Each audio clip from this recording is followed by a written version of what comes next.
Welcome to the table. You are now listening to the Real Table podcast with Michael Carter. Welcome back to another episode of the Real Table podcast with your host, Michael Carter. And I'm excited about this episode. A lot has been going on in the past 24 hours. Like, I finished watching Mission Impossible 2 so I can do this on the podcast. And on the other hand, I went to go see Sinners last night, and so my mind is all over the place. Nonetheless, I'm still excited just to get to talk about this movie. But I'm not alone today, which is always a good thing, and I'm so excited about my guest. I've actually never met my guest in person. We've been having conversations, I think probably for the last 3 or 4 years over Twitter. Film Twitter is its own little world, and so we have all these discussions back and forth about different types of movies, even about our faith. So we both connected on Twitter, and I've wanted to get this guy on this podcast for a while, and it seems like you had the time for it. You were able to make it work, and I was like, let's go. I got to get him on here. So, ladies and gentlemen, welcome Isaiah Washington to the Real Table podcast. Isaiah, what's up, bro? Hey, I'm good. I'm doing good, Michael. How about yourself? Bro, before I hit record, we were talking a little bit about Sinners and how we're feeling about, like, oh man, movie's crazy. But yeah, I'm doing good, dude. I'm glad that you're on the podcast. I'm glad that you were able to get on here. Go ahead and tell everybody a little bit about yourself, who you are, what you do, what you like to do, all that stuff. Well, of course, like you said, my name is Isaiah Washington. I just turned 24 years old Oh, earlier nice. in April, Okay. and right now I am currently an aspiring screenwriter. I just graduated from the Los Angeles Film School, got my bachelor's degree in writing for film and television. But whenever I'm not screenwriting, I love to not only watch movies, talk about movies. I, of course, was a former podcaster and writer for Next Best Picture podcast before I left to focus Yes. on my studies. Yeah. But during that time, I've developed my craft more into just have that film discourse. I, it's funny. I was on Twitter on record since 2014, but I really Huh. didn't actually use Twitter until 2019, the season where Green Book won Best Picture during that Oscar season, Okay. going into the year of Parasite. Yeah. And I actually remember, if I'm not mistaken, I think it was after lockdown, the pandemic, somewhere between late 2020 to early 2021. It could have been early 2021 when I actually encountered your Instagram. No, not your Instagram, your Twitter page. Of Yeah. course, I follow you on other social media sites, but it was Right. your Twitter page that I was able to find you. And I was like, okay, first of all, it was just rare. I don't know if it was the type of spaces that I had, but like I was still trying to find, like, I ain't gonna hold you, black people on film Sure. Twitter, because so much, no disrespect. I love a lot of people on film Twitter, great people, but a lot of them are white. Yeah. And it was really great to see somebody that I could connect with and just to find more and more. Again, I was ignorant at the time when it came to the use of Twitter, how it worked, the algorithm, the entire tone, and just the community of it all. Yeah. And yes, that was something that I do remember. Wow, it's been a few years, and there are still other people that I have not met face to face on film Twitter, but Right. now X. But it is nice to actually be able to see you, and I'm excited to what we're going to talk about today. Yeah, bro. I'm excited too. That's funny. It's been like, just time just flies. I'm like, that is exactly around the time that we connected, and it's just so wild how time has just flown by, and it feels like I've been connecting with you on Twitter and on that space for like years. It feels like it's just been years since I've been connecting with you. Mhm. So that's really cool. Screenwriting. You do screenwriting, man. Yes. Talk a little bit about your process with that. Like, first off, actually, before you even get into that process, what inspired you, right? What inspired you to want to pursue screenwriting, and what is that process like for you right now? Well, I'll try to keep the journey story short. Sure. Uh, Originally, when I was in fifth grade, I remember the first time I've ever watched a movie in theaters. It was back in 2004. I was 3 years old when I watched the SpongeBob SquarePants movie. And I always had a love for films, but it wasn't until I was in fifth grade when I saw Minority Report with my father. And Mm. that was a moment in my life where the seed was planted in which I knew I wanted to be involved with filmmaking. Yeah. What? Didn't really know. I was like, okay, director. I want to be like Steven Spielberg. And reality hit me even at a young age where that may not be possible. So for a long time throughout my middle school years and early high school years, I wanted to do something a little bit more practical. I wanted to join the United States Navy. I wanted to then graduate from college with that money and Yeah. transition into law enforcement. For a long time, I wanted to do law enforcement, Okay. whether it was become a investigator for local police departments or even work my way up into federal government. However, there was just like this calling. There was just this calling, and there was just this part of my heart that was just like, okay, nah, man, that's all cool.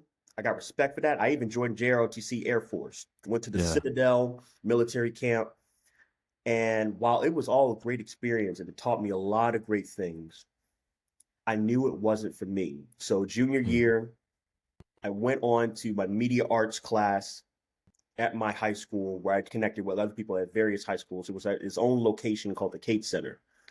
And I was still trying to think, okay, like if you're going to be involved with films, what are you going to do? Mm. And then I saw at the time a little movie. You may have not heard about it.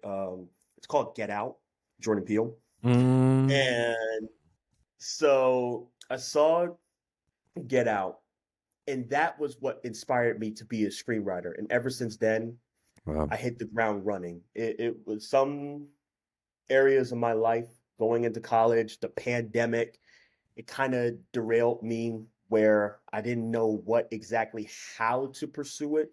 Nobody really ever taught me how to pursue screenwriting, so I had to figure it out on my own. Yeah. Uh, as far as 2020 goes, I went to an HBCU. It was, again, another really good experience, but my credits weren't transferable. So I was like, okay, drop out, figure out what's next. And Yeah. lockdown didn't help at all either. And Right. then my mom helped me discover a place called the LA Film School. And ever since then, going from 2020, late 2020 to 2024, that has been my journey. Wow. And you mentioned also, and I'm going to make this brief, my process. Yeah. um, when it comes to screenplays, a lot of people can value what makes great screenwriting and how they go into it. Some people, they start with a beat sheet and outline and then Yeah. go from there. Some other people, they just start writing. They don't have any type of pre-planning. They start writing, get that first draft out of the way. There's no such thing as a perfect first draft. The Right. best writers are rewriters, according to Taika Waititi. And so for me, I always start off with characters. Mm. Characters are my favorite processes of the film. I start off with a character and an idea. I develop the character. I Yeah. develop what makes them who they are, their strengths, their weaknesses, their intrigues. I even write up backgrounds of the character that will probably not even make the script, where they came from, what Mm-hmm. happened to their parents. Do they have a relationship with their parents? How was high school for them? What is their biggest traumatic event? I Yeah. basically interview the character and I think about what the character would say if they were in this position. And once Mm. they're developed, Yeah. I would then think of a story or a scenario where they would have to drive, because I believe that stories, they're just vehicles. Plots are just vehicles, but you need someone to drive that vehicle. This ain't AI. This ain't Right. own computer generated vehicle. This is old fashioned. Someone needs to be in the driver's seat Hmm. and someone has to be in the vehicle. And those where my characters come into play, my protagonists, and how they have their journey, always completing their arc, going from one place to another and having that transformation, even if it's a small transformation, revelation, or even insight that Yeah. they would have. That's how I would begin my process. That's a little tease of how I would go about it. Nice, bro. Yeah, Appreciate it. appreciate you just sharing with us like a little bit of your journey and like your process right now. I think that's really cool just to hear that from somebody who's actually like doing it, because I wanted to do it at one point, and then it's kind of like you said, the realization hits for me, and I'm like, there's a lot that goes into it, and I respect though that you have the grind and you have the tenacity to go after it, and so as always, bro, I'm gonna be rooting for you, and I Oh, can't wait to see what you do. Actually, speaking of, I don't know if you know, this is funny. Tyler Perry has a program out that they just open applications for it, and it's called it's like a dreamers program, and they're giving like I think 300,000 to certain filmmakers, young filmmakers, and they're like, hey, you come, if you get approved, you come, and then you can pitch your story, work your story, and then you can even shoot your short film. So I'll have to send you the link to that later, but I I'm just saw that telling and I was like, if I was actually pursuing this, I would definitely do it. you, So I'll definitely have to send that your I'm way. telling you right now, every black aunt with a filmmaker aspiring has sent them something of concern So about Tyler Perry. I'm yeah, telling yeah, you. yeah. You know what I mean. You know what I mean. Definitely, definitely. Look. That's what I will say about Tyler Perry. I don't always love his films, but I do think he does. He does look after black folk. I think Oh he yeah, does for look after sure. black folks, setting them up with jobs, trying to create them with opportunities and stuff like that. So I will always give respect to Tyler Perry for that. So yeah, For for sure. sure. Um, before we get into Mission Impossible, this is a perfect segue. I see you wearing a Black Panther jacket. Yep. My guy, you're a Marvel fan.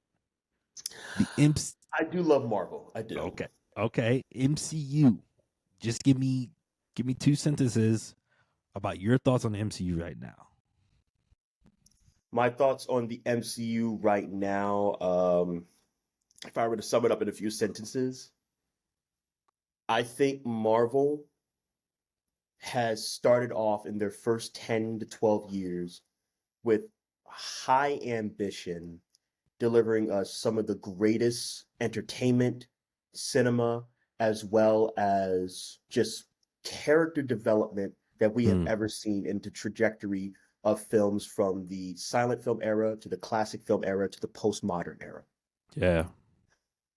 That being said, while there are certain bright spots that have occurred post Endgame, like I enjoyed Wakanda Forever, Guardians 3, Yep. Shang-Chi, and I even, as far as television goes, I even thought that all of the accolades that WandaVision received was 100% spot on. Like when it started to emerge into the Emmy conversation where people were calling it one of the greatest television shows of 2021, I was like, you know what? I can get behind this. It's pretty great.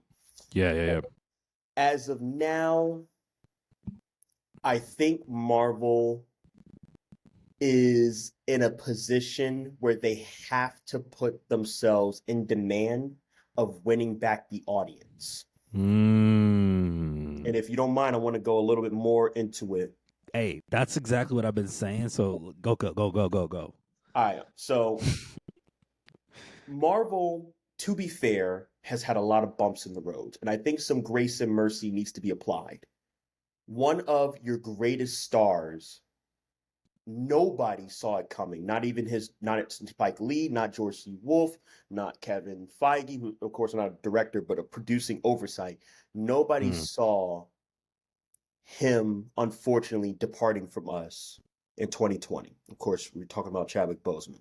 yeah. And that put someone like Ryan Coogler through what looked like, from as far as reports go, production hell with the whole pandemic that had to occur and what he had to do with that, rewriting that script and replanning. And that was going to affect the MCU forever. Same thing with it wasn't a passing, but in a sense, a death of his career from a mainstream perspective, Jonathan Majors. Yeah. They had a whole Kang story that I thought was decently developed overall, well developed in Loki, but decently kind of mediocre in Ant-Man Quantumania, but you had something. Right. And now Kang Dynasty scrapped. Now Mm. we got Doomsday. Hmm. And while there's a lot going on that I like character-wise, I love Sam Wilson and how he formed to be Captain America. Yeah, the Brave New World I thought was a passable yet kind of like mixed positive experience. Same goes with Hawkeye, the show, which I love Kate Bishop and I love Haley Steinfeld as that character, Yeah. but and various other characters as well. John Walker, Yelena with Thunderbolts. I am glad that Thunderbolts is putting us in a position where we're starting to see characters that were more like underappreciated, like Ghost, who I kept saying, okay, this girl has so much potential, Yeah. has beautiful yet tragic backstory into her gifts, and Mm. can have a place of redemption. And the Fantastic Four, I've always said it for years ever since 2019 with the whole John Krasinski, could he or could he not be Reed Richards? And he was, of course, for a cameo, glorified cameo in a sense. Right. But I always said Kevin Feige, I think, has the greatest potential to make a good Fantastic Four movie. Maybe not. I'm not. Yes. I'm not sure about a masterpiece, but Right. a good movie. And I'm excited for Fantastic Four. But unlike, I was just rewatching the first Avengers film for the first time in years, Marvel's The Avengers, and they built up to that. Versus here with Doomsday, it's such short notice. Yeah. I Yeah. am genuinely concerned, especially in the presentation of the cast list. I like the names that were called, but the way how you presented it didn't really do the best favors. I mean, yes, people were talking about it, but you can also make a case that you could have just put a list online from Yep. Marvel Studios and people would still be Still talking. talk about it. Yep. So again, like I'm not trying to take away all the credibility. And it doesn't help that the Russo brothers, while yes, the Russos have proved themselves to be incredibly gifted when it comes to working within a series system. These guys, they're Emmy-winning directors for Yep. the pilot episode of Arrested Development. They directed various fabulous episodes of Community, a show that I'm not a big fan of, but I recognize other people are, Yeah. including Sure. the paintball episode. Yeah. It was, Oh, I didn't even know yeah, he did that one episode. yeah. Okay. And so when you look also within the MCU, it's crystal clear as day that the Russo brothers work best whenever they're working with something that is already pre-planned and pre-designed by other people, and it's already established. That's why the Winter Soldier worked. Yeah. That's why Endgame worked. That's why Infinity War worked. That's why Civil War worked. And I will always give the Russo brothers credit because those movies I just named, Civil War, Infinity War, Endgame, those are some of my favorite. Those are like top 5 MCU movies for me, Yeah. Yeah. along with Guardians and Black Panther. Those Hmm. are some of the best. But when you look outside of their MCU work, whether you like it or not, you can't deny they've been struggling critically as well as audience wise when it comes to their credibility. They have. Even the Yep. best film that they've been involved with, they didn't direct. When you look at Extraction 2, Sam Mm. Hungrave, I believe his name, Sam Hungrave, former stuntman, he's now the director for that. You're And right. a lot of that is seen through his vision. So that's where I am at with the MCU. I have hope because of the characters, I really do love a lot of the characters that were called Shang-Chi as well. Yeah. Shuri from Black Panther. I Yeah. love where they ended her in Black Panther Wakanda Forever. I know a lot of people don't agree. Right. I think given the circumstances, I think Coogler made the right decision making her Black Panther. I know some others 100%. agree with that, Yeah. but that's just me. He was under a lot of pressure. He had to make a move. Yep. But as far as Doomsday goes, as far as Secret Wars goes, I'm just a little nervous. But I am excited for Thunderbolts. That looks like a lot of fun. They're marketing the heck out of that movie. So good. And Fantastic Four, just due to the WandaVision aesthetics. Michael Giacchino's coming for another score with the MCU. Yep. I really like the casting. Holy God, Joseph Quinn. I just saw that boy in Warfare. Loved him in A Quiet Place Day One, and obviously Stranger Things is where people discovered him. Right. I'm looking forward to it. But as far as the Avengers films go, I am very nervous. Okay. All right. It's funny. Everything you just said, for people that are just listening and haven't listened to some recent episodes, everything you just said, bro, is everything that I've said. Ooh. It's everything with the Russos and like everything I said. But like, do you think? Here's I think I got two more questions, and then we can go on to Mission Impossible. But like, thinking about Thunderbolts and Fantastic Four, we love the marketing for Thunderbolts. Like the marketing has been really strong. And then Fantastic Four has also been killing it with the aesthetics. There's a new trailer. I know you told me before you came on here you didn't watch the new trailer and you're trying to stay away from it, which I respect.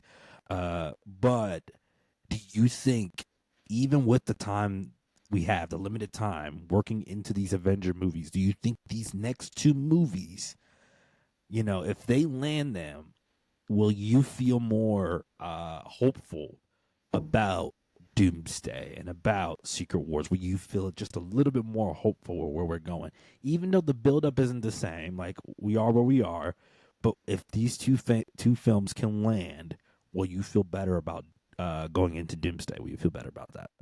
Oh, 100%. I said after Brave New World, like again, I like Brave New World. I have fun with it. I gave it about a 6 out of 10. Sure. Yep. There was a lot that gone into it that I enjoyed. The development of Sam Wilson. I love the use of Danny Ramirez as Joaquin Torres. Harrison Ford was well done. The action set pieces were a lot of fun. But I recognize that is a very mixed down the road movie, even from the audience perspective. And from critically, I'm kind of in the minority. I kind of recognize that a lot of people, it just didn't work for them. Look at the cinema score, look at the box office results. It just didn't work for a lot of people. And it also was pretty crystal clear as day, unlike Thunderbolts, Marvel, as we got closer, like even look at the trajectory layout for the Super Bowl. Marvel wasn't as confident in Brave New World as they are in Fantastic Four and Thunderbolts. You can tell. You could tell. I mean, and that's not to say that they were embarrassed by Brave New World, but if you're not as confident, what makes you think other people will? And I told people after the release of Brave New World and seeing how it's performing even now, the fact that it's about to go to VOD, I think it is already on VOD. That's so sad. Yeah. Marvel has no choice but to do well with Thunderbolts and Fantastic Four, because you now announce not only the Avengers, who we still have no idea who the Avengers are. We know some of the names, but we don't know how they're going to work together. We also have Fantastic Four joining us. Okay, we got Thunderbolts. Okay, now holy God. And we have X-Men now. Now, of course, for all we know, the X-Men and Thunderbolts could be like glorified cameos for all we know. But the fact is, you have now, this cast is bloated. And I'm not talking like, okay, Chipotle, I got a burrito and a bowl bloated. I'm talking like, no, you at your grandma's giving third plate, she asking you for dessert, sweet potato pie bloated. Like you're wearing jeans, and the only thing that is keeping your sanity is that cheap $10 Walmart belt. Bro. That's what I'm talking about.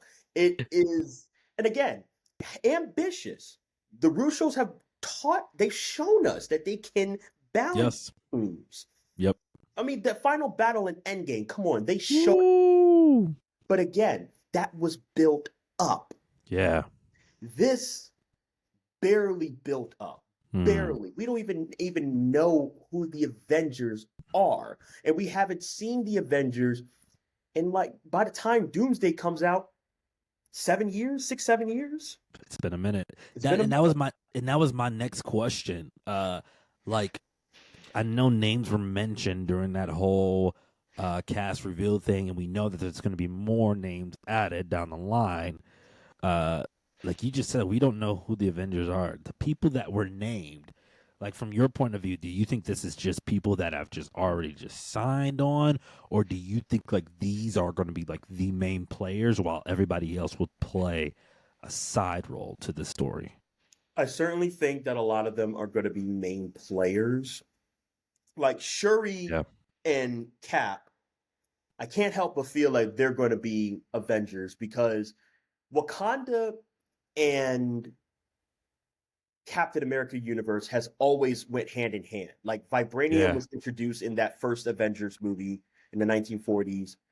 When you have something like Civil War, that Captain America Civil War is where Black Panther was introduced. Like they had, even when you look at the Falcon and Winter Soldier, the Wakandans showed up. The Yep. Dora Milaje showed up with Io's character. Like they have such an incredible bond and respect for each other, along with Bucky, that yeah, I'm pretty confident. But then even some of your most beloved characters, you didn't announce in the announcement title, like Spider-Man. Where was Spider-Man? Which is Or huge. yeah, it's huge. And don't get me wrong, I get it. He has his Spider-Man 4 movie. I get it. He has Odyssey, which I am deeply looking forward to. Yes, sir. But he's like your money-making star. Like Yeah. I'm sorry, Roots, like Kevin Feige, you're gonna need all the wrap up that you can get. You're gonna need all hands on deck for this project because not Yeah. as much goodwill is going in here. Mm. Or while the movie for me was kind of a mixed bag, not even kind of, it was a mixed bag. Easily the best part about the Marvels was Aman Vellani as Kamala Khan. Yeah, yeah. And I'm like, where is her name? Yeah. Even though the Marvels transcended to us finally seeing the X-Men with Beast Yes. credit. And I understand that not everybody has been called, but it's like you're prioritizing like 50% of that announcement of what made it big was the X-Men, people who have already been established for years, for decades as these characters, where I felt like the 616 characters were kind of overshadowed just a little bit. And it may have not been the intention, but that is where I am coming from when it comes to this project. Like, again, I think at the end of the day, if Thunderbolts and Fantastic Four works, we're good. Yeah, I yeah, think yeah. we're good. And if they are able to put themselves in the position of demand going forward, they need to kill it with this trailer. Honestly, no bumps in the roads can go on because if anything fails, whether it's that trailer, whether it's Fantastic Four, whether it's Thunderbolts, anything, you're in critical condition. You're not dead, but Yeah, you're yeah, in yeah. condition. And if Doomsday fails or even underperforms, you might find yourself in a position like Star Wars where you just need to take a break. And I hope it doesn't happen because I don't want anybody to fail. Even certain projects that I'm not a big fan of, like I don't want you to fail. Wanting something to fail is such a, and I say this with all due respect, trash panda, bottom feeding, living in your mama's basement type of mentality. Yes, there are exceptions to the rule. There are exceptions to the rules. Like if you have a film that is like directly offensive and it's like creating an offensive culture, or if you have a film that is being made by someone who has not been held accountable like a Harvey Weinstein type of situation. Okay, I get that. I can understand that. I get that. But in general, I don't want these movies to fail. And if they do, it would be sad because a lot of people worked on these projects, thousands of people, lives of years taken out just to dedicate to these projects. People have given up other projects in order to work with this. I want it to succeed. Yeah. Well, my guy, well said, well said, well said. We'll see. We'll see. We're just a couple weeks away from the Thunderbolts, so I'm anticipating it. I'm really excited because of the marketing and just everything that they've been pushing it. The way they've been pushing it makes me just a little bit more hopeful. All right, let's get into it. Mission Impossible 2.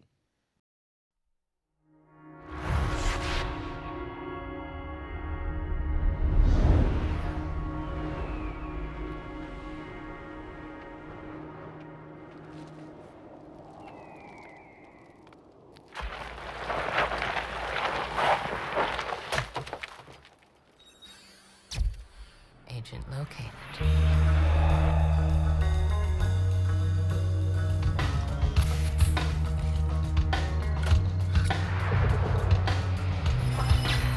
Identity confirmed. Good morning, Mr. Hunt. Sorry I barged in on your vacation.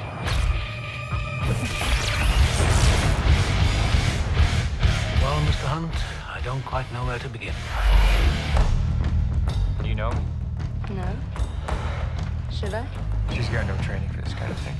But to go to bed with a man like him, she's a woman. She's got all the training she needs.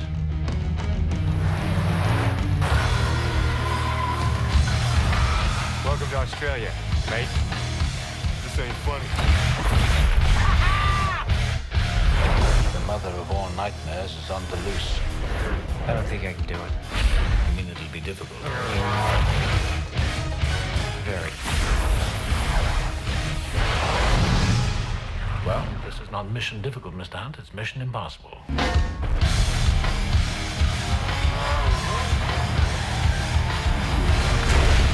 Difficult should be a walk in the park for you.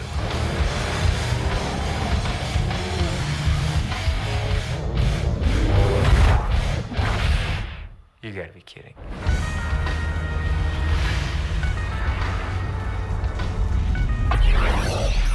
This message will destruct in 5 seconds.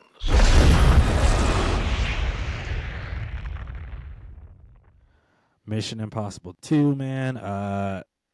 You've seen the first one. Give me your thoughts about Mission Impossible 1. As far as the first Mission Impossible one, oh Lord, that was one of my first live action VHS experiences I remember having. Wow. That in Jurassic Park Okay. when I was 6 years old. And Mission Impossible, of course, in recent rewatch, I think it is a wonderful, well-made Brian De Palma spy film that surprisingly doesn't go as hard within the violent field work nature. Like the body count in that movie is low, Yeah. but it goes more into the espionage realm. Okay. I love the Dutch shots. I think Tom Cruise was born to play Ethan Hunt. Yeah. The entire aesthetic of just that uncertainty and kind of paranoia of who to trust, I thought was very well made. I will admit, though, it is a film of its time. Like, you can tell that this is. Then I don't know if this movie would have been great in any other period other than the mid 90s. Yeah. And I'm also not the biggest fan of the use of the villain in that film, though I will admit one of the buddies that I actually was on a previous podcast with in session film. Okay. He actually reminded me that, and this is kind of fair, the Mission Impossible movies aren't really known for their villains. Okay, No. I get it. This ain't DC. Yeah. I understand. But overall, I think that first Mission Impossible film is a really good movie. If I had to give it a grade, I'd say 7 out of 10. Yeah. Very good introduction to what is one of the greatest action franchises, if this Final Reckoning movie lands, maybe the greatest action franchise of all times. Yeah. I'm right with you there. I think it was so solid. It was fun getting to go back and just rewatch that movie and to take it in. And even though it was made in 1996, it feels right. It just feels like a really solid sound action flick. It didn't try to do too much. It gave you, you know, the right introductory, like you said, into that whole world. And so I really appreciate this film. And so we move into Mission Impossible 2, which takes place, not takes place, it released 4 years later in 2000. So 4-year break. And it capped off the 2000 era, directed by John Woo. What did you think about number 2? My thoughts right away. I talked about this in the last episode. I wasn't a fan of number 2. I seen it once years ago, and I have never been a fan of it. It's on the bottom of my rankings list. But after a rewatch, man, I think I was too harsh on it. So I want to hear, after you rewatched it recently, what are your thoughts on the John Woo Mission Impossible 2? I remember when I first saw this film, I owned all 3 Mission Impossible movies when I was like in 6th grade. Okay. I had the first one on VHS, second one and third one on DVD. Yeah. That first Mission Impossible movie was, no, sorry, the second, my fault. The second Mission Impossible movie was cinema. It was beautiful. I loved everything about it. I loved the slow motion. I love like Tom Cruise just whipping that wavy, flappy hair of his. I dug the score from Hans Zimmer. The action set pieces I thought were some of the greatest things on earth. Yeah. Everything about that movie just worked for me as a kid, middle school, on the verge of teenage kid. Uh-oh, you said as a kid. Oh, go ahead, bring it. I ain't gonna hold you. You shouldn't have said that you were too harsh on that movie because this I can say with confidence. Okay, go ahead. This is the worst Mission Impossible movie. Woo. That with confidence. Now, let's open our thoughts with some positives. Okay. This is not a dumpster fire. No. No. It is not a dumpster fire. Even when I look into the box office top 10 of that year, this is the highest grossing picture of 2000, made over $500 million. It was a huge success. It's not even the weakest film in that top 10 list. Mm-mm. This movie has a lot going for it. I think, first of all, Tom Cruise is serviceable in this role as Ethan Hunt. And I use the word serviceable because I do think it's his weakest performance of the franchise, but that's not really on him. No.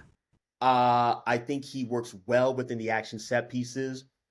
He establishes himself. If you did not know back in the first Mission Impossible, you know it now. This guy does his own stunts. He is a daredevil. Some of the craziest things in the franchise come from this movie. Yeah. This film is well shot. I really like the cinematography, which is no surprise given how I discovered the DP from Top Gun back in the 1980s, the first one. This is the same cinematographer. So did not know that. That's sweet. There's not just a competency. It's well made. I think a lot of motion pictures nowadays can learn a lot just by watching Mission Impossible 2 in terms of how to light a scene. Yeah. How to establish color grading and just overall atmospheric tones to what your film and narrative is trying to acquire. And some of the action set pieces in this movie, especially in the second half, are just riveting from a stunts perspective, an ensemble perspective of just pure beauty of practical effects. There's such little VFX done in this movie as far as like big spectacle, Yeah. and it's only saved for the moments that absolutely do require for it to have VFX. Yeah. Yeah. Yeah. Yeah.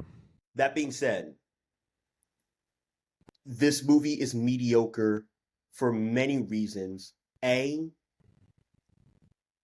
it feels so disjointed to what we knew from the first Mission Impossible films. It feels more like a reboot than a sequel. Like Tom Cruise's Ethan Hunt barely even feels like Ethan Hunt. He feels more like a playboy type of womanizer that feels like the American bastard brother of James Bond.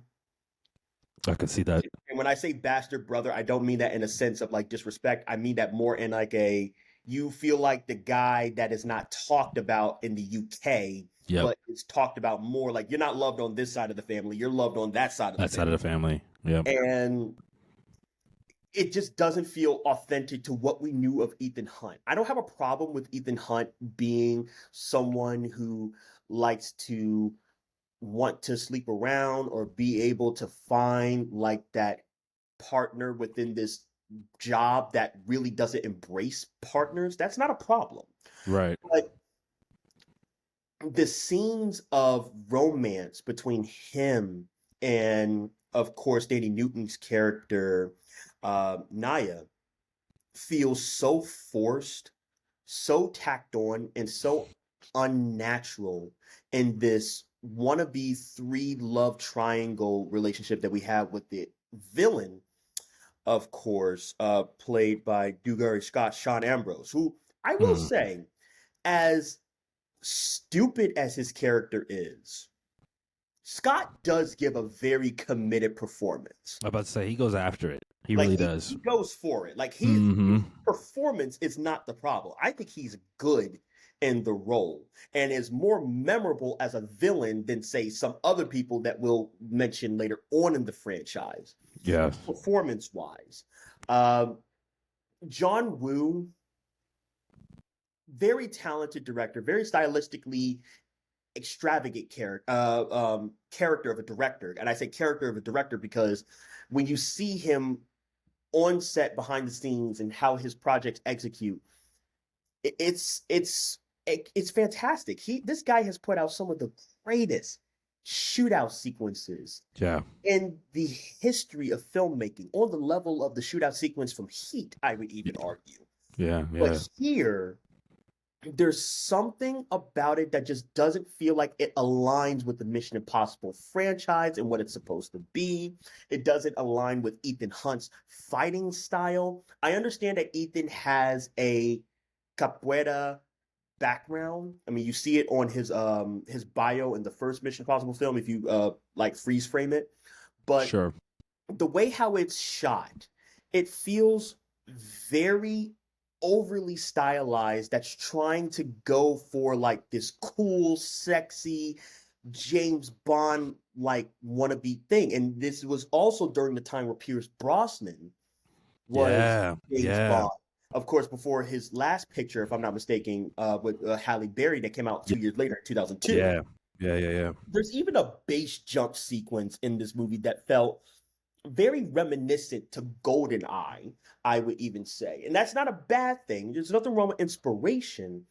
But when you rob the character of who they were, this movie just feels like it was supposed to be its own spy movie that just so happened to star not Ethan Hunt, but Tom Cruise.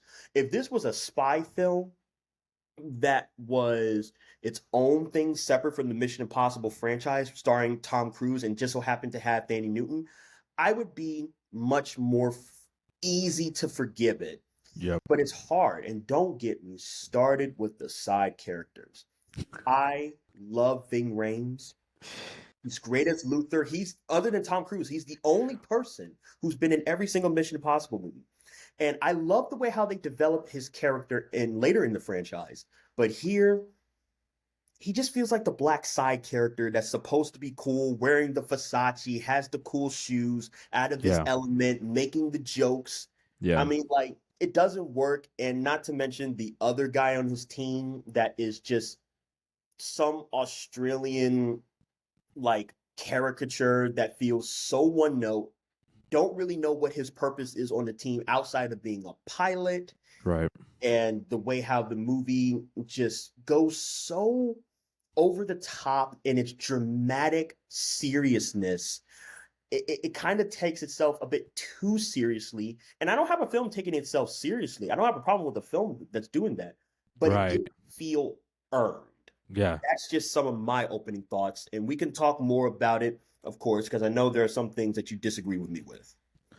Actually, I think you nailed it, because after watching it a second time, I'm like maybe I was a little too harsh on it, and it's not like completely horrible. Like it's worse. I don't think it moves in my rankings.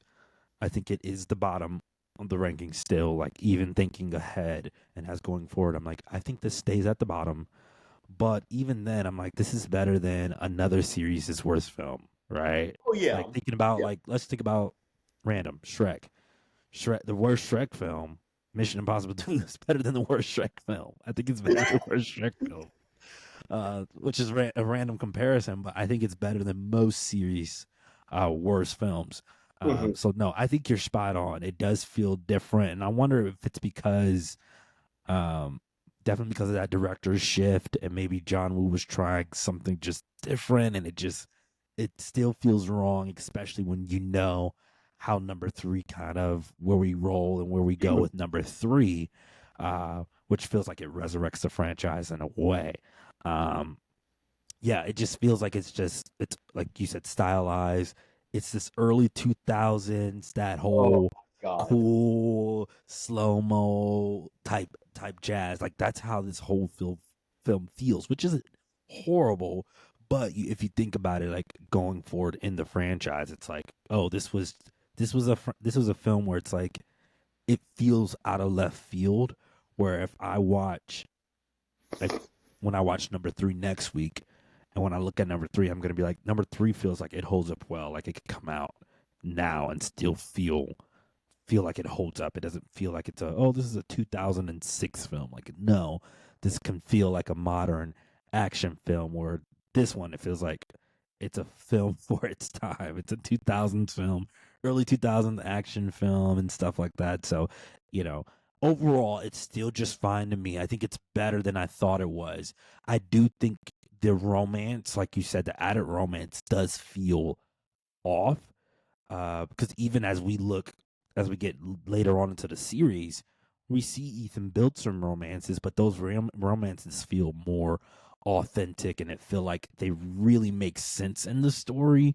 Whereas this one feels like, I don't know, he's a James Bond. And I wonder if that's where John Woo mentally, when he was preparing, when he was doing this film, when they were processing, I wonder if they were trying to lean more into a James Bondy feel. And then after, there's a whole development thing with the third one.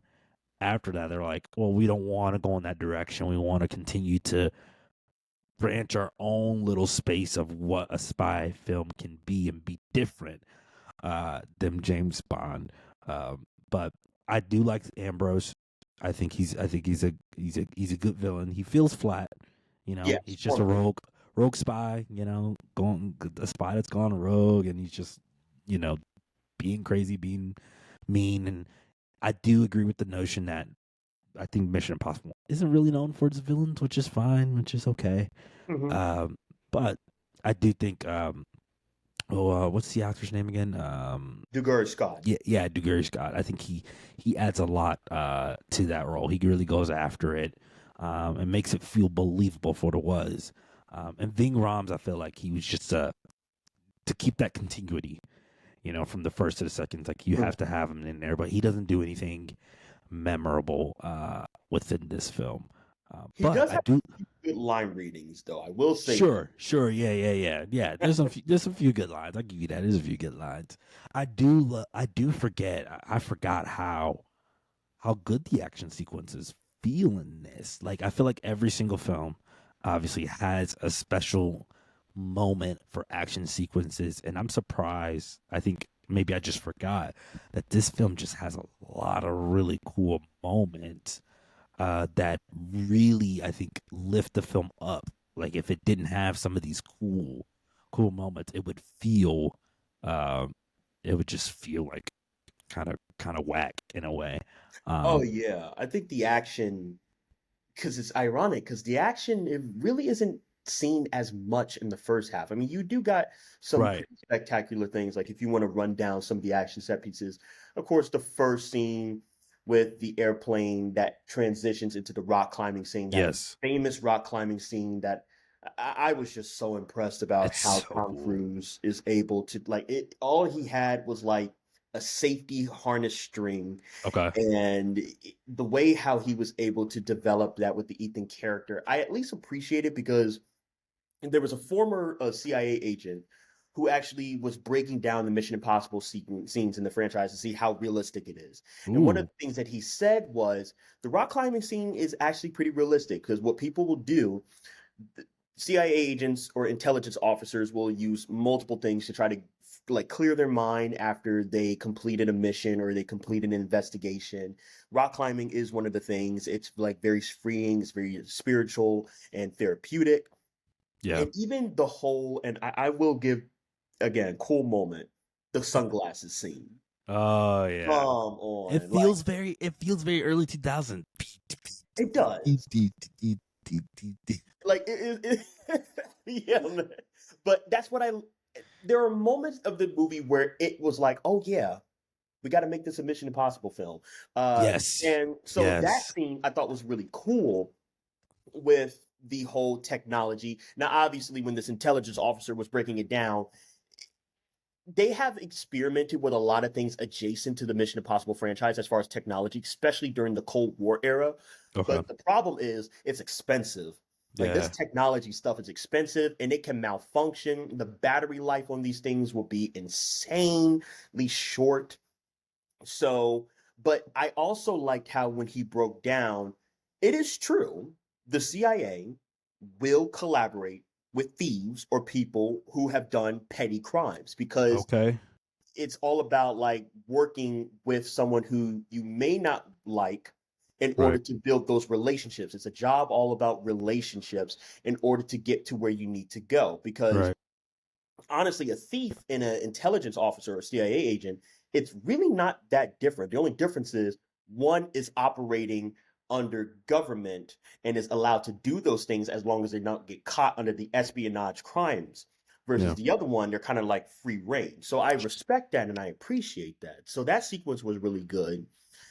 And uh, the only, and we're going to get this out of the way. The only sequence that I wasn't a big fan of was the race car sequence on the road between Naya and Ethan. I thought that was like very, like, we're trying to be cute. Like, oh, how did you get this number type of trope? And like, oh, I just Hmm. followed you. Tom Cruise, he's trying his best. He's doing a lot of smiling in this movie, a lot of like cutesy type of like eye pans towards this character. Yeah. But it just probably was the weakest sequence, but we really don't get a big action set piece until, holy God, the shootout sequence in the lab where he's Very trying good. to eliminate the Chimera. And before I get to it, why is he taking so long to destroy the Chimera triggers? Like, It, why are it you was taking so long? it was weird. It was like Got this done. he was thinking through it, and you can see it's like, And like, I whoa. get it. The Anthony Hopkins character who basically recruited him, he was just like, we need one sample. Right. And like, okay, I get that whole idea of, and you could say that this is a bit of a seed planting of what we know of Ethan today. Like, is he going to serve of what his government needs him to do, or is he going to do Mm, what he believes is best to do? So I get mm. that notation, but like, Ethan, come on, like, you always say screw the government, delete Right. it, Right. Right. destroy it. And the action set piece itself, surprisingly, is not even my favorite set piece of the film, but I thought it worked from a staging perspective. I like the way how like that gun fu like style was able to be implemented, especially in a post like Matrix year after the year the Matrix came out in '99. And so yeah, that sequence from a staging perspective works. Of course, I'm someone who says that if when it comes to action, somebody once told me action without story is just visual noise. Yeah. Wow. And Okay. I'm not saying that there's not a story here, Sure. but the story on paper is just not earned with the stakes No. of like, why do you care about this woman so much? Like, again, I get it. Like, it makes sense, but it doesn't feel earned. And so with that whole dramatic sequences of him like about to shoot Natalie because she's infected with Chimera, Yeah. which that was another thing about the film that I thought was just a bit like this could have been so awesome. It could have been so awesome. Do you Like, think they should have killed her? no. You think that wouldn't have worked? No, because the third act wouldn't have mattered. Like the whole point of the third act was we True. have to save Natalie. And Yeah. there's that urgency of it. I mean, yeah, like personally, I don't care if she lives or dies. I know that might sound a little cruel. I'm thinking of it from a film perspective. Like, you Sure. haven't given me a reason to care if this character lives or dies. But if you want that third act to work, it has to be able to have a sense of stakes. And I enjoyed that the introduction to it, like Ethan jumping into the actual facility before the fan, like the Yeah, door that lit was up. yeah, That yeah, was yeah. awesome. That And was then sick. him, like sneaking around like Solid Snake style. I thought that was It dope. was good. It Yep. was really good. And Up again, until Tom Cruise commits to these set pieces. And the way how he exits the scene and how the scene ends that with was him, sweet too. oh, him blowing Throws up the bag. Yep. the I'll come back for Ooh. you. Stay alive. I'm coming back for you. Runs off and then jumps off the building. And again, like this just shows how talented Tom Cruise is as an actor, because I feel like in the hands of anybody else, The movie would have failed, man. that line delivery of "Stay alive, I'm not going to lose you," I'm like, who cares? Yeah, yeah. I'm sorry, like, who cares?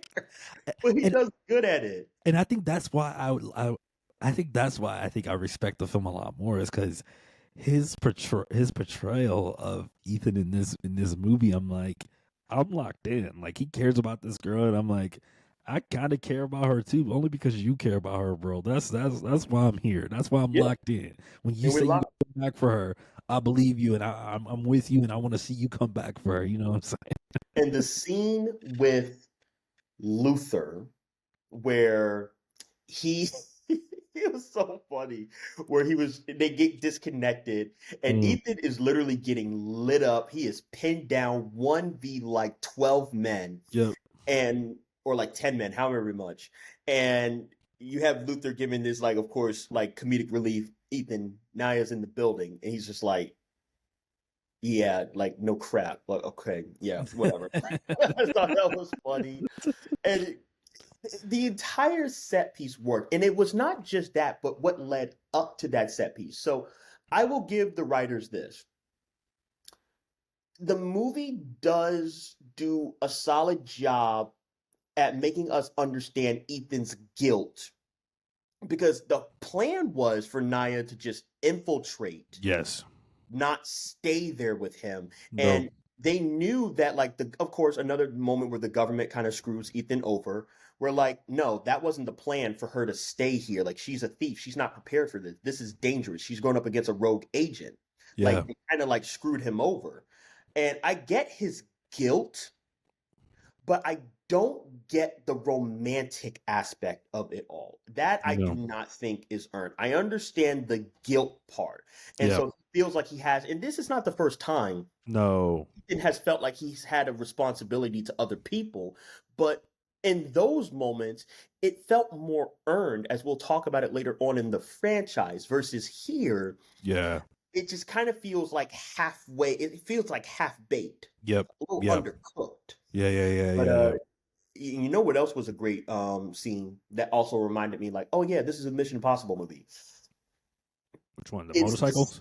No, we're going to get to the motorcycles later, but it's the scene where, of course, with the Brendan Gleeson character, who's like the owner of the biological enterprise of the actual Oh, building. yeah. When they fool that guy Yeah.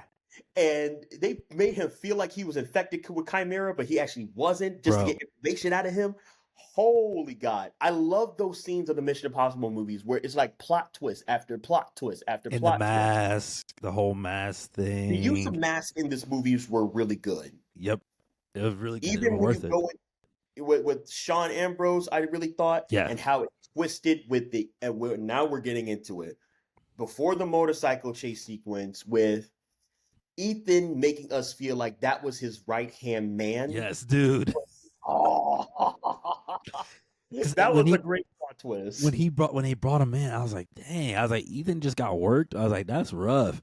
And then he's like, I'm like, wait a second. Now, and then he looked at his hand, and then he was like, oh, shoot. Now, the scene that threw me off, the part that threw me off, the line delivery was, I broke his jaw, so yeah, he can't. I was like, dang. Yeah, exactly. You're like, he's cooked. It's wild because now that character, the like the right-hand man, the blonde right-hand man character, I felt like he had more development than almost anybody in this entire movie because he was always suspicious of Naya. Yeah. Kind of like that Heyman-like figure where like, Do we actually trust her? Like, I'm gonna do my own investigation. Right. I'm gonna check it out myself. And then he ended up getting clipped with that cigar clipper. That was a pretty rough scene. I was like, oh yeah.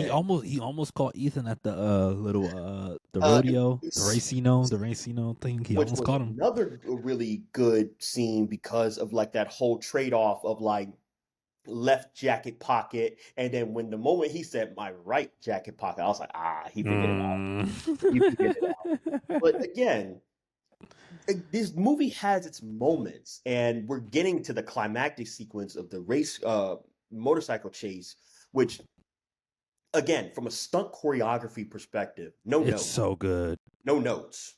It's so good, dude. Like that. I think now that I'm thinking about it, that might be my favorite scene. Just to see them, the way they're weaving between the cars and stuff, and he's shooting him, and then Ethan gets on the side of the motorcycle, and he's riding on the side, gets back on, bro. I want to know how they did that. Like, did you have a prop, right, and like a rigging for Ethan, and then he was just able to slide on through, kind of like how they do with.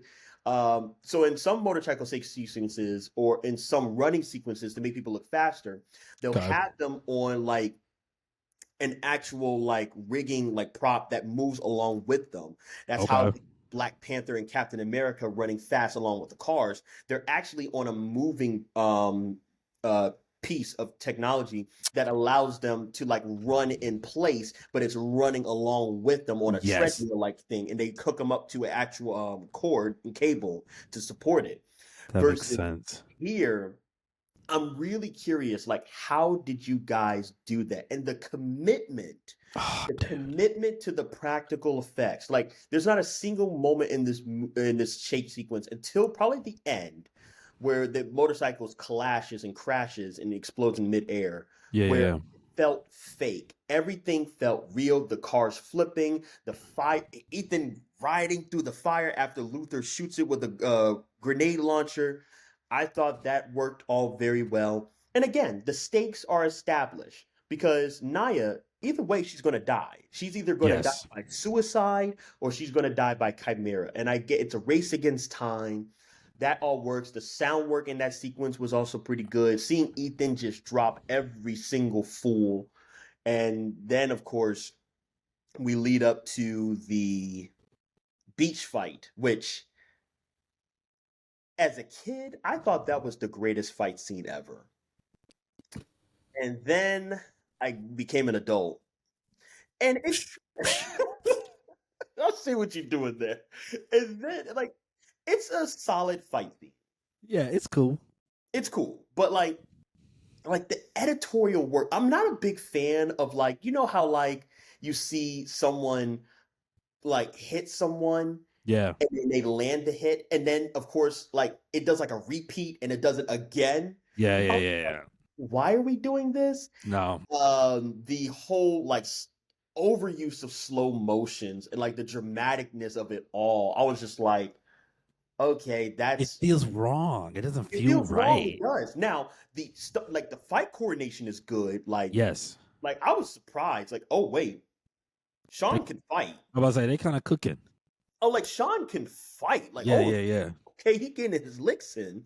And when you get to a certain point of the fight scene, one of the things that I love about fight scenes is like it's like a storytelling journey where like there's a beginning, there's a rising action, there's a climax, and then Yep. there's a falling action, and then there's a resolution. When you get to the climax, when he reflects Ethan with the face, and of course, probably one of the most craziest stunts Tom Cruise has ever done, the dagger knife scene to the eye. Ooh. What was your reaction when you rewatched that? Like again, for a movie that, for its moments that feel kind of like meh, I'm like, yeah, I'm in this moment where I'm like, I'm invested. I'm locked in. I'm like, what's gonna happen next? I was like, is this it? Is this it for my boy, or like, is he gonna come through and is he gonna rise up? Obviously, we know he's gonna rise up, but I'm like, Yeah, well, what's gonna happen here? But that's what I love about the Mission Impossible franchise. Like, it's a franchise that actually reminds you, yeah, this guy can die. Right. Like, it's not like other franchises where I'm like, okay, like, I know he's not going to die. Like, even when I watched, and I love John Wick 4, do not get me wrong, I'm just giving an example. Sure. But at the end of John Wick 4, you've seen the movie, right? Yeah. Oh yeah. Yeah, at the end of John Wick 4, I'm just like, you really expect me to believe that this is the way how he's going to go? Right. I'm like, no, I don't believe it. And guess No what? way. Guess what happened?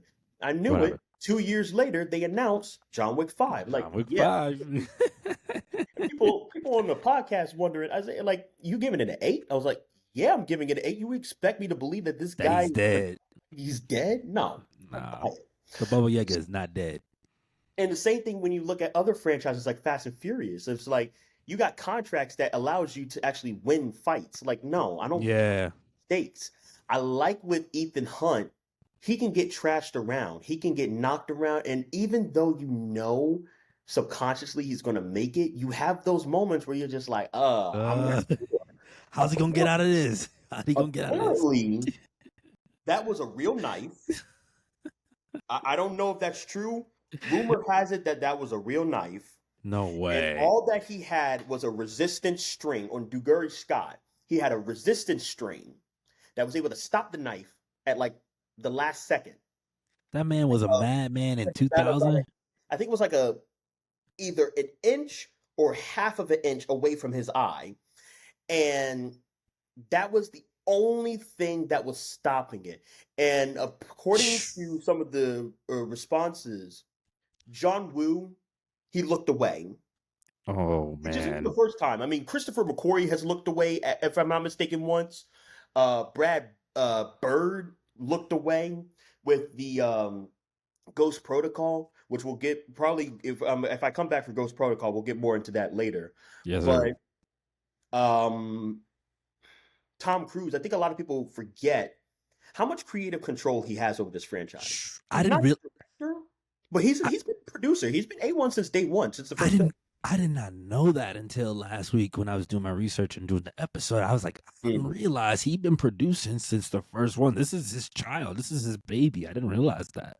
There's a certain famous story with Matt Damon where he talks about Ghost Protocol and how Tom Cruise was telling Matt Damon of the story of how he was trying to get a certain stunt done in Ghost Protocol. Again, we'll go more into that when that episode comes. But basically, somebody told Tom Cruise, this can't be done. It cannot be done. And Tom Cruise was like, okay. So I hired another guy. I actually think I remember hearing that.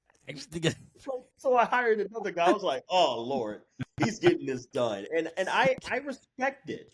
I respect it very much. I feel sorry for his insurance agent. He's probably just on the edge every day.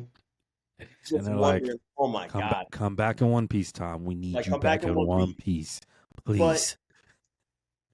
This is one of the reasons why, at a certain point in the franchise, I think the point was in. I think the point was in really the airplane sequence in Rogue Nation, where I said to myself, he's not dying from stunts. Mm-mm. No stunt is going to kill him at this point. It's not going to Mm-mm. happen. He is destined to do this as long as he can until whenever he so desires to retire. Yep. He is destined to do this. And when you see it in this film, like it's amazing. And then of course the fight scene continues with him like doing all of these crazy taekwondo capoeira like kicks. And I'm just like, how is Sean? How are you still able to throw a punch after that? And Because then, you know those are real hits. Those are real hits for sure. ooh, For sure. oh my God. And then he grabs Sean. He then puts his leg over his arm while grabbing his arm and then delivers a few snap kicks to his head. Ooh. I was like, come on. That's a wrap for the day. Let's It's a wrap. everybody go home. We'll come Everybody back go tomorrow. home. We'll It's come a back wrap. tomorrow. You know, come back tomorrow. We'll see what happens. I'll ice my head and hopefully we good. Hopefully we good. And then, of course, they come at the end of the show. I mean, they come with the Chimera like sedative for Natalie. I mean, sorry, not Natalie, Naya, and we have that final scene, and I'm like, this is so convenient and tacked on. Yeah. Goofy, it's Yeah. silly, but I'd be lying to you if it did not work. Bro, you were in it. You were locked in because again, I'm like, oh shoot, what are you gonna do? The trust and faith that he has with his team, specifically Luther, he tossed that thing, kicked that gun out of the sand, caught it, and then put a few slugs in that man's chest. Ooh, it was over. It's so stupid, Pow, pow, pow. but it works. It works. That's the magic of cinema, bro. I'm telling you. And it probably wouldn't have happened like that in real life, but Oh no, it's Mission Impossible. It's Mission Impossible. it's as Anthony Hopkins' character says. Well, this is not mission difficult, Mr. Hunt. It's mission Right. impossible. Which again, another line delivery that I felt like would have been botched by Anybody else? other than Sir Anthony Hopkins. Yeah. Works very well. Yeah, man, that's mine. Dude. That's my overall feelings of the movie, and Is it on the bottom of your list? for the franchise. Yeah. Oh yes, Yeah. the worst. Yeah. It is the worst. I got no problem saying that. Every other movie in the Mission Impossible franchise is like a 7 or above. Yeah. This movie, I would say it's about a 5. Yeah. I would say it's about a 5. It's pretty weak. And yeah, it's not a dumpster fire. No. It's not horrible. It's not one of the worst action movies of the 2000s, but it is pretty It's weak, disappointing, I would even say. But I'll tell you one thing right now. After this, there's nowhere to go up, there's nowhere to go but up at this point in the franchise. Like the franchise, it's consistent. It's just consistent after this point. Which is, again, I think 3 is pivotal, and 2 somewhat too, because of I think 2 gave them a feeling of what they were doing, and then after there definitely was a reevaluation to get to where 3 feels like we have somewhere to go. We know what we want to do. This is where what the franchise is going to be. It felt like it was more the first one, but a little bit more modern. We'll get to 3 next week. I am genuinely excited to hear your thoughts on 3 because, spoiler alert, 3 is my second favorite film in the franchise. Whoa. It is my second favorite. It's not number 1. Right.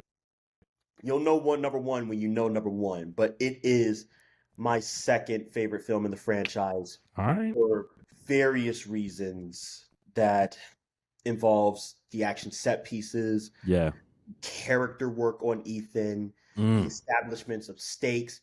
That film, dude, Like, Yeah, I can't. Three's about to be a. It's got to be oh a my heater. God, Three's gonna be a heater. it's gonna be a Three, heater. I'm three's gonna gonna be a heater. rewatch it, even though I've Yeah, seen it so many times just to get fresh on it. But and three's gonna people, be. and it's weird because some people's reaction towards the third, I'm like, oh, I'm like, y'all really are that low on this one. Yeah, no. But then they love number. But some people love number two, and I'm like, It's not that they hate three or don't like three. They just think three is one of the weakest in the franchise. sure, And I'm telling you, man, like I got a boy over there at another podcast. Shout out to In Session Film, JD, man. Like you and Brendan, we are just trying to hold down the fort with Mission with number Impossible. three. Yeah, I think it's Brendan, man. Like we're just trying to hold down the fort of Mission Impossible 3. That movie is amazing. Yeah, It's beautiful. Again, I'm not saying it doesn't have its flaws. right. I'm not saying that. It's no masterpiece of an action film, No, but it's it good. is next to another film that I'll mention later. It is probably the most rewatchable movie in the franchise for me. All right, that's huge words. It's huge words. That's I'll back them huge. up. I'll back them up. It's huge words. All right. Yeah. Well, you got any last thoughts on Mission Impossible 2? Just a few final thoughts. I thought the whole ending of the movie was like that perfect wrap in the bow type of like, oh, they're together, let's get lost. Again, I didn't buy the relationship, but you know what? Yes. Cruz delivers on it. I think Thandie Newton, we haven't talked much about her character. I think she is doing what she can. She's making the best of the material that she's given. Sure. I love Thandie Newton as an actress. I think she's very, very good. Probably one of the more underrated African actresses that I've seen. Of course, she's more known for her era of being from the UK. But I really enjoy her as an actress. Trying to think of what else. Just a few line readings that I thought was pretty hysterical. Like only Ving Rhames can do this. He put a hole in my Versace after getting shot.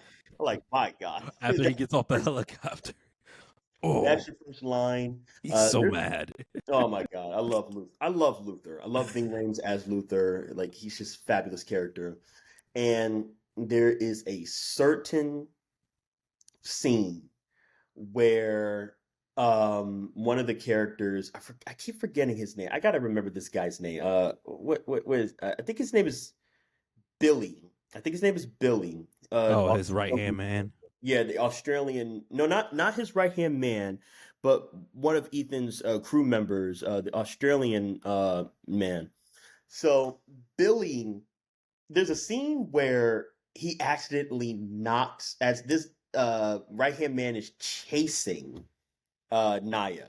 Stomp's character is chasing Naya through the racing sequence. And Billy accidentally hits the guy's hand in his pinky. I was just like, dude. There are some moments of injuries in movies that just makes you cringe. Whether it's the nail sequence in A Quiet Place, or even the stairs sequence in John Wick Chapter 4, where you're just like, dude, have you break something? That scene where he knocks the door on that man's pinky. Oh, he threw him up against the wall. Yeah, he threw him up against the wall, but like I'm still wondering, like, okay, did he break your pinky? Your pinky got cut. Did he break it? Like it was the sound work was just like so like and that's another area of the film that I would probably say this is my last thought. Yeah. I thought the sound work was pretty solid. There were moments where it kind of felt like the sound mixing and the dialogue was kind of hard to hear. I had to turn up my television a little bit. Like I feel like I'm watching a Christopher Nolan movie. Like, what are you saying? What are you saying? Or even other areas where the sound I thought was very incredible. Like the shootout sequence in the lab where like you have all the glass just trickling against the ground while Ethan is trying to grab that freaking like gun, but it can't. He just hopelessly can't. Yeah. And so the ricochets and just like the whooshes of it all, very stylistically pleasant. Yeah, overall, not a dumpster fire, not a bad film, but disappointing. Yeah, I'm right there with you, especially coming off of the first one. And then 4 years later, we got Mission Impossible 2, directed by John Woo. And it just feels, maybe for its time at the moment, it felt good, it felt cool. But now as we get a little older and as we get a little bit away from 2000, 25 years ago to be exact, the movie doesn't hold up truly well. But it is nice to watch it in the course of watching all these films. Isaiah, my guy, thank you so much for being on the podcast. I'm glad we were able to get you on, and I feel like we're definitely going to get you back on soon if time permits and if you're able to. Like, there's going to be plenty of opportunities. That's all I'm going to say. Plenty of opportunities to get you back on the Real Table Podcast. So, bro, I thank you so much for being a part of this podcast, man. Thank you. No problem. I'll see you again soon. Yes, sir. And everybody else, thank you so much for listening to the Real Table Podcast. Don't forget, like, subscribe, share this podcast, and I'm going to see you real soon. We got Sinners on the way. We got Mission Impossible 3 on the way, and we got the rest of the Mission Impossible franchise as we look to that Memorial Day weekend for Mission Impossible: The Final Reckoning. I'm pumped. I'm excited. I can't wait. So we'll see y'all real soon. Y'all be safe out there. Peace. Once again, thank y'all so much for joining me today on the Real Table Podcast. Don't forget to like, subscribe, and even comment. I want to hear your thoughts and I want to hear your opinions. And don't forget to follow me on Instagram at The Real Table Pod and on Twitter at The Real Table. And don't forget to also check me out on therealtable.com for news, articles, and reviews. I will see y'all soon. Peace.